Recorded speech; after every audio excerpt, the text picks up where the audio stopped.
تعجب المنتخب العماني على الجمهور العراقي، تنظيم عالي وأجواء كبيرة من قبل الجهد الطوعي ووزارة الصحة العراقي، انسيابية عالية بالدخول، والجماهير من الساعة 2 بدأت تتوافد. حياهم الله، أهلا أهلا أهلا.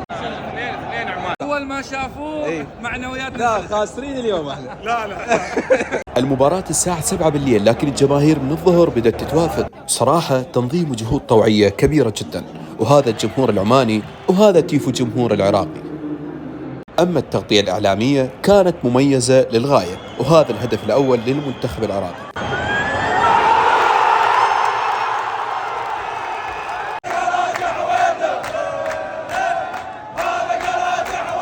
وتحية اللاعبين للجماهير بعد نهاية المباراة. 15 عدد اسعاف مع كوادرها مفارس طبيه، تقريبا 70 منتسب بين طبيب، ممرض، مسعف، سائق اسعاف يقدم الخدمات.